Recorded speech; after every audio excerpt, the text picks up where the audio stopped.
अब आरसीपी सिंह ने इस्तीफा दे दिया है, ऐसे में जेडीयू के अंदर और एनडीए के अंदर क्या होता हुआ देख रहे हैं?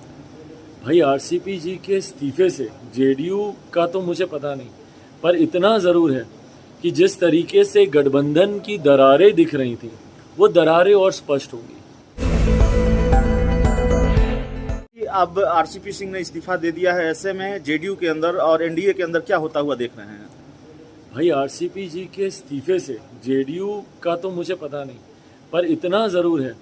कि जिस तरीके से गठबंधन की दरारें दिख रही थी वो दरारें और स्पष्ट होंगी। जिस तरीके से नज़दीकियां हैं आदरणीय आरसीपी जी की भारतीय जनता पार्टी के साथ, मैंने आज सुबह अपनी बाइट में भी यही कहा कि भैया ये दोनों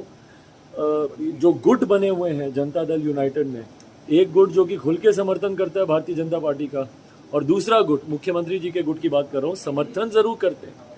पर सबसे ज़्यादा नुकसान पहुंचाने का काम भी मुख्यमंत्री जी का ही घटक करता है। तो ऐसे में जब एक घटक पूरी तरीके से अलग हो गए हैं, कितने लोग उनके साथ जदयू के आते हैं नहीं आते हैं, पर इतना ज़रूर है कि इसका असर गठबंधन पे ज़रूर पड़ेगा और आने वाले समय में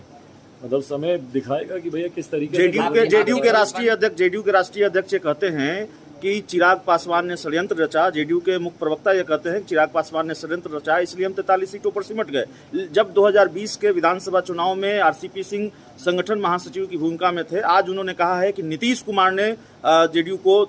2020 का विधानसभा चुनाव हरवाया या जो भी 43 सीटों पर जेडीयू सिमटी। जितनी बार जनता दल यूनाइटेड के लोग इस बात को कहते हैं कि वो मेरी वजह से 43 सीटों पर आए हैं, उतनी बार वो मुझे मेरी ताकत का एहसास दिलाते हैं और मुझे खुशी होती है ये सुनकर। हकीकत है भैया, जनता दल यूनाइटेड को हराने के लक्ष्य के साथ हम लोग उतरे थे। मुख्यमंत्री नीतीश कुमार जी की पार्टी को नुकसान पहुंचे, ये हम लोग की प्राथमिकताओं में से एक थी, क्योंकि जिस तरीके से उनकी वजह से, उनकी पार्टी की वजह से बिहार पिछले 17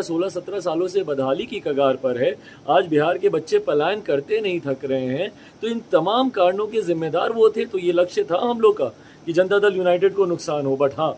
नुकसान नीतीश कुमार जी की वजह से उनकी पार्टी को हुआ कि नहीं हुआ, इस पे मैं टिप्पणी नहीं करूंगा, पर प्रदेश चिराग जी, बिहार की सियासत अब आपकी भविष्यवाणी के बहुत करीब है। जो खबर सामने आ रही है उसके मुताबिक नीतीश कुमार और तेजस्वी यादव की मुलाकात हुई है, मीडिया रिपोर्ट्स के मुताबिक, और तेजस्वी यादव लगातार खामोश हैं। यहां तक कि उनके पिता राजद सुप्रीमो लालू प्रसाद यादव का संसदीय क्षेत्र रहा है सारण, वहां जहरीली शराब से मौतें होती हैं, उस पर खामोशी, बीपीएससी मामले पर खामोशी, और ये इस बात को पुख्ता करती है कि कहीं ना कहीं कोई खिचड़ी पक रही है।